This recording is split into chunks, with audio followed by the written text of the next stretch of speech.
শুধুমাত্র ঘরে থাকা সামান্য কিছু উপকরণ দিয়ে মুচমুচে এবং ক্রিস্পি বিকালের নাস্তার রেসিপি শেয়ার করব আপনাদের সাথে।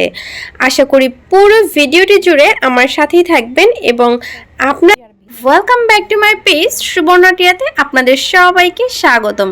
আপনাদের অনেক অনেক ভালোবাসা এবং শুভেচ্ছা রইল। আপনারা সবাই কেমন আছেন? আশা করি ভালো আছেন। আমি আলহামদুলিল্লাহ অনেক ভালো আছি। প্রথমেই আমি নাস্তাটি বানানোর জন্য নিয়ে নিব কিছু পেঁয়াজ, কাঁচামরিচ, ধনিয়া পাতা কুচি করে কেটে নিয়েছি। সাথে নিয়েছি একটি ডিম, এরপর নিয়েছি হলুদ গুঁড়ো, মরিচের গুঁড়ো, গরম মশলা গুঁড়ো, জিরার গুঁড়ো আর একটু লবণ। আর নিয়ে নিয়েছি এক প্যাকেট ম্যাগি মশলা। ম্যাগি মশলাটা যে কোনো খাবারের স্বাদে দ্বিগুণ হারে বাড়িয়ে দেয়।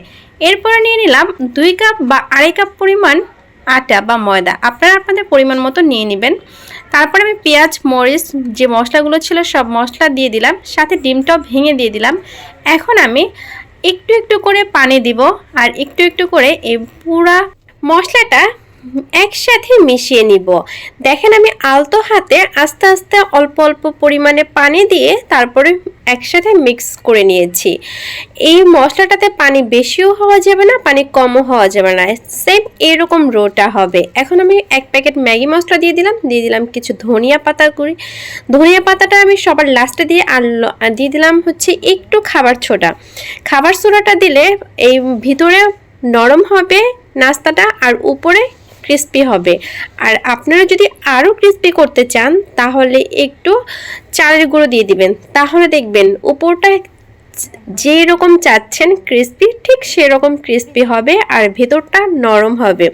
এটা ছোট বড় সবাই ভীষণ পছন্দ করবে। আর আমাদের বাসায় এটা তো হচ্ছে এক প্রকার ফ্যান, সবাই এই নাস্তাটা অনেক ভালোবাসে। এই নাস্তাটার নাম কে দিয়েছে জানেন? আটার মুচমুচে ক্রিস্পি নাস্তা।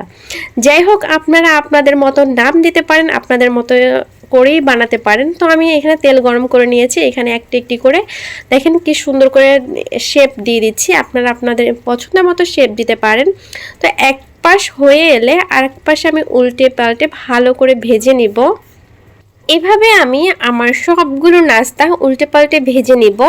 আর আমার ভিডিওটি যদি আপনাদের ভালো লেগে থাকে তাহলে অবশ্যই লাইক, কমেন্ট অ্যান্ড শেয়ার করতে ভুলবেন না। আর অবশ্যই আমার এরকম আরও নতুন নতুন ভিডিও পেতে অবশ্যই আমার পেজটিকে ফলো দিয়ে যাবেন। যারা ফেসবুক থেকে দেখছেন তারা অবশ্যই ফলো, লাইক দিয়ে যাবেন। আর যারা ইউটিউব থেকে দেখছেন তারা অবশ্যই আমার চ্যানেলটি সাবস্ক্রাইব করে যাবেন। আপনাদের সাথে গল্প করতে করতে, কথা বলতে বলতে, রেসিপি শেয়ার করতে করতে আমার ভাজা প্রায় শেষের দিকে। এইভাবেই আমি সবগুলো নাস্তা আমি ভেজে নিব। আর ভাজার পরে খাবারটা জাস্ট আপনারা যদি সস দিয়ে পরিবেশন করেন তাহলে বলবো জাস্ট দুর্দান্ত। আর এই খাবারটা আপনারা কে কে বাসায় ট্রাই করেছেন তারা কিন্তু অবশ্যই কমেন্ট করে জানাবেন যে নাস্তাটা কেমন হয়েছে। আজকের মতো এখানেই বিদায় নিচ্ছি। আপনারা সবাই ভালো থাকবেন, সুস্থ থাকবেন এবং আমাদের জন্য দোয়া করবেন। আমিও আপনাদের জন্য দোয়া করি। আল্লাহ সবাইকে সুস্থ রাখুক, ভালো রাখুক। আর অবশ্যই সবাই আমাদের জন্য দোয়া করবেন। আল্লাহ হাফিজ।